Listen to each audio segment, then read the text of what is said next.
पढ़ाई करके भी एग्जाम में आपसे ज़्यादा मार्क्स स्कोर कर लेता है, जबकि दूसरी ओर उसी क्लास का उसी टीचर से पढ़ने वाला दूसरा स्टूडेंट काफ़ी पढ़ाई करने के बावजूद भी एग्जाम में उतने मार्क्स स्कोर नहीं कर पाता। आखिर ऐसी क्या चीज़ है जो एक एवरेज स्टूडेंट और एक टॉपर स्टूडेंट को एक दूसरे से अलग करती है? आखिर ऐसा क्या सीक्रेट है जो एक टॉपर स्टूडेंट को पता है लेकिन आपको नहीं पता? किसी भी एग्जाम में अच्छे नंबर लाने के लिए जितना ज़रूरी हार्डवर्क है उतना ही ज़रूरी स्मार्ट वर्क भी है। Without proper strategy, without planning कम समय में अच्छे नंबर स्कोर करना घास के ढेर में से सुई निकालने जितना कठिन काम है।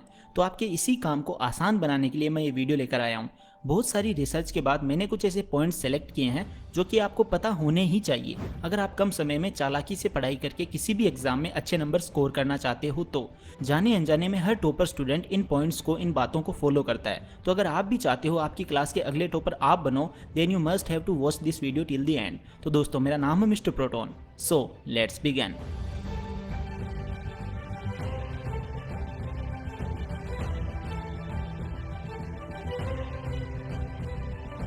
Number 5, start from the basics. दोस्तों, आप लोगों ने तो सुना ही होगा कि नींव जितनी मजबूत होगी इमारत उतनी ही मजबूत बनेगी।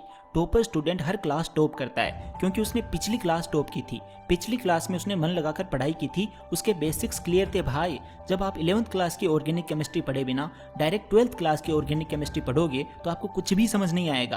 आपके हर सब्जेक्ट के बेसिक्स, फंडामेंटल्स जितने ज़्यादा क्लियर होंगे, आपको वो सब्जेक्ट समझने में और उसके क्वेश्चन सोल्व करने में उतनी ही ज़्यादा आसानी होगी। बेसिक्स अगर आपके क्लियर हैं तो क्वेश्चन थोड़ा चेंज भी हुआ तो आप उसे सोल्व कर पाओगे, लेकिन अगर आपके कॉन्सेप्ट्स क्लियर नहीं है, आपको बेसिक्स ही नहीं पता है और आपने आंसर केवल रट रखा है, तो फिर अगर थोड़ा सा भी क्वेश्चन चेंज हुआ तो आप उसे सोल्व नहीं कर पाओगे। इसीलिए अगर आप कोई भी सब्जेक्ट जैसे मैथ्स पढ़ रहे हो तो उसमें पहले जितने फॉर्मूलाज हैं उनकी एक शीट बना लो और हो सके तो फॉर्मूला कैसे डिराइव हुआ है ये भी पता कर लो, उसके बाद भी क्वेश्चन सोल्व करो। बेसिक्स अगर आपके क्लियर होंगे तो आपको कोई भी सब्जेक्ट पढ़ने में मजा आएगा, इंटरेस्ट आएगा और चीजें रटनी नहीं पड़ेगी, काम आसान हो जाएगा। कई बार आप देखते हो टीचर जब क्वेश्चन पूछता है तो जिस बंदे ने पिछली क्लास टॉप करी थी वो जल्दी से आंसर दे देता है और आप नहीं दे पाते हो क्योंकि उसके बेसिक्स क्लियर हैं, उसने पिछली क्लास टॉप की थी, कड़ी से कड़ी जुड़ी हुई होती है। आज पहले चैप्टर में जो आप पढ़ोगे वही कॉन्सेप्ट आगे के चैप्टर में भी यूज होगा। Number 4, study in variety of ways. दोस्तों, किसी एक ही टॉपिक को पढ़ने के एक से अधिक तरीके हो सकते हैं। महान न्यूरोलॉजिस्ट जूडी विलिस के द्वारा 2008 में की गई एक रिसर्च में पता चला है कि डिफरेंट मीडिया हमारे ब्रेन के डिफरेंट पार्ट को एक्टिवेट करते हैं। किसी भी चीज़ को याद करते समय आपके ब्रेन के जितने ज़्यादा पार्ट एक्टिव होंगे, आप उतना ही आसानी से उस चीज़ को याद कर पाओगे। जूडी विलिस अपनी रिसर्च में बताते हैं कि पढ़ते वक्त किसी भी टॉपिक को समझने के लिए आप मल्टीपल वेज का उपयोग कर सकते हो, जैसे कि आप उस टॉपिक के नोट्स पढ़ सकते हो, उस टॉपिक का यूट्यूब पर वीडियोस देख सकते हो, उस टॉपिक की इंफॉर्मेशन का एक ऑडियो बना के आप उसे बार बार सुनकर याद कर सकते हो। जब आप एक ही चीज़ को, एक ही टॉपिक को अलग अलग तरीके से याद करने की कोशिश करते हो तो इससे आपके ब्रेन के न्यूरॉन्स की संख्या में वृद्धि होती है और अगली बार जब भी आप पढ़ने बैठो तो इस टिप को फॉलो जरूर करना। Number 3, analysing previous year papers and demand of examination before jumping in preparation.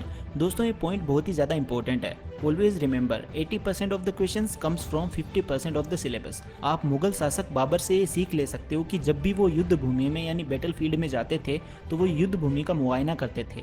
ठीक इसी प्रकार से आप जिस एग्जाम में अपीयर होने जा रहे हो उस एग्जाम से संबंधित आपको सारी जानकारी होनी चाहिए। आपको पता होना चाहिए कि एग्जाम की आखिर डिमांड क्या है, बोर्ड किस टाइप के क्वेश्चंस को ज़्यादा महत्व देता है, ज़्यादा इंपॉर्टेंट मानता है, और ये सब चीज़ें आपको तभी पता चलेंगी जब आप प्रीवियस ईयर के पेपर्स को एनालिसिस करोगे। इसीलिए अगर आप किसी भी एग्जाम की प्रिपरेशन कर रहे हो तो आपको कम से कम लास्ट 3 ईयर्स के पेपर्स को ज़रूर सॉल्व करना है। Number 2, summarise what you read. जैसा कि मैंने बताया 80% क्वेश्चंस 50% सिलेबस में से आ जाते हैं। इस 50% सिलेबस के जो टॉपिक्स या फिर आप जो कुछ भी पढ़ते हो आप उसे समराइज कर सकते हो, कम शब्दों में मैक्सिमम सिलेबस कवर कर सकते हो। इसके लिए आप हर चैप्टर के शॉर्ट नोट्स बना सकते हो, इससे आपको रिवीजन करने में काफ़ी ज़्यादा आसानी होगी। बहुत सारे बच्चे इसीलिए एग्जाम में पिछड़ जाते हैं क्योंकि उनका टाइम पर रिवीजन ही नहीं हो पाता है। आप किसी भी टॉपर स्टूडेंट का इंटरव्यू देख लो, हर टॉपर बोलेगा मैंने एटलीस्ट हर सब्जेक्ट का 4 to 5 टाइम्स रिवीजन किया है। Number 1, read multiple subjects each day rather than focusing on just one subject. दोस्तों, 2012 में डो रोलर के द्वारा की गई रिसर्च में पता चला है कि एक दिन में एक ही सब्जेक्ट बहुत ज़्यादा पढ़ने से बेटर है कि आप एक दिन में मल्टीपल सब्जेक्ट्स थोड़े थोड़े पढ़ लो। इसीलिए अगर आप बोर्ड एग्जाम की प्रिपरेशन कर रहे हो तो आपको एक दिन में सभी सब्जेक्ट्स थोड़े थोड़े पढ़ने की हैबिट डेवलप करनी है। डो रोलर बताते हैं कि एक दिन में एक ही सब्जेक्ट पढ़ने से एक जैसी इन्फॉर्मेशन मिक्सअप हो सकती है। वहीं अगर आप थोड़ा थोड़ा हर सब्जेक्ट पढ़ोगे तो इससे आपको चीज़ें याद रखने में भी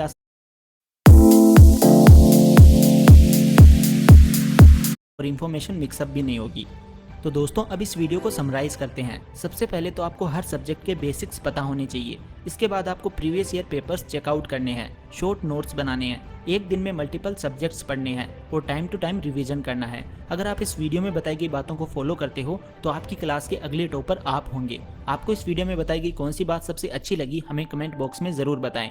so thank you so much for watching this video.